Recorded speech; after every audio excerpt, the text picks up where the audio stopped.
On a volcanic island in the middle of the ocean, Japan built a prison so brutal that no inmate ever escaped.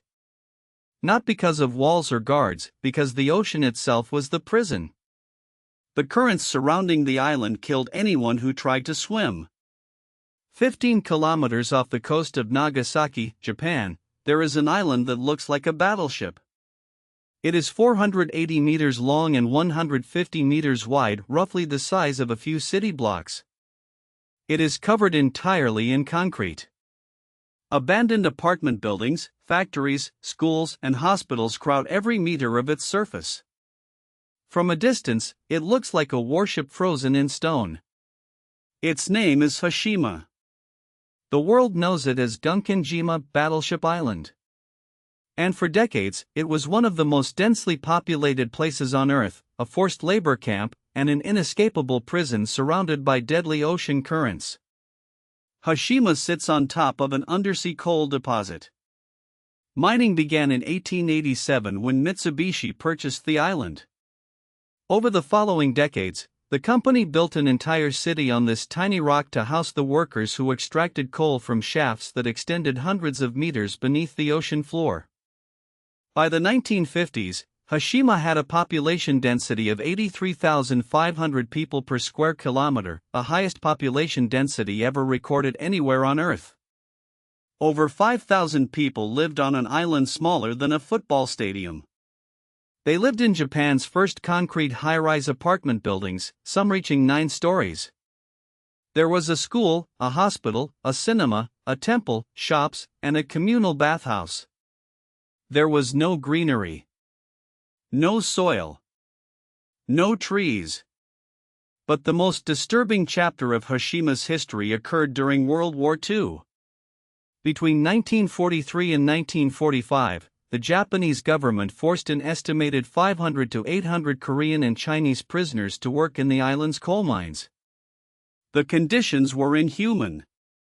Workers descended into mine shafts that reached 600 meters below sea level, where temperatures exceeded 30 degrees Celsius and the air was thick with coal dust. Shifts lasted 12 hours or more. Food was scarce. Medical care was non-existent. The mortality rate among forced laborers was catastrophic. An estimated 122 Korean workers died on Hashima during the war from exhaustion, malnutrition, accidents in the mines, and drowning attempts. Because the island was surrounded by powerful Tsushima Current, which sweeps past at speeds of up to 7 knots, swimming to the mainland was effectively a death sentence. Several workers tried. Their bodies were found days later, carried far out to sea. The ocean was the prison wall. No guard tower was necessary. The current was more effective than any fence. After the war ended in 1945, the forced laborers were released. But voluntary workers continued mining coal on Hashima for another 3 decades. Life on the island was harsh but functional. Families raised children. Students attended school. Miners descended into the shafts every day and returned every night. The island was a complete, self-contained society on a rock in the ocean. In 1974, the mine closed. Japan's energy economy had shifted from coal to petroleum, and Hashima's coal was no longer profitable. Mitsubishi shut down operations. Within months, the entire population was evacuated. Every person left. The island was sealed off and abandoned. For 35 years, no one set foot on Hashima. The ocean air, loaded with salt and moisture, attacked the concrete buildings relentlessly. Walls cracked. Roofs collapsed. Vegetation grew through floors. The island decayed in silence, battered by typhoons and corroded by the sea. In 2009, a small portion of the island was reopened for tourists.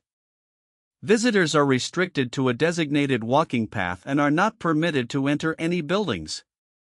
The structures are too unstable. Floors collapse without warning. Walls lean at angles that defy gravity. The entire island is, in essence, a ruin in the process of returning to the sea. In 2015, Fushima was inscribed as a UNESCO World Heritage Site as part of Japan's Meiji Industrial Revolution heritage. This inscription was controversial. South Korea objected, arguing that the designation glossed over the forced labor that occurred on the island. After diplomatic negotiations, Japan agreed to establish an information center that acknowledges the history of forced laborers. Critics have argued the center does not go far enough. Fushima has appeared in popular culture. It served as the inspiration for the villain's lair in the James Bond film Skyfall. Its decaying skyline has been photographed thousands of times. It has become one of the most famous abandoned places on Earth. But beneath the fascination lies a darker truth. Fushima was not abandoned because it was no longer useful. It was abandoned because the resource beneath it was exhausted. The workers who died in its mines, both the forced laborers during the war and the voluntary miners after, gave their lives to extract wealth from beneath the ocean floor. When the wealth ran out, everyone left.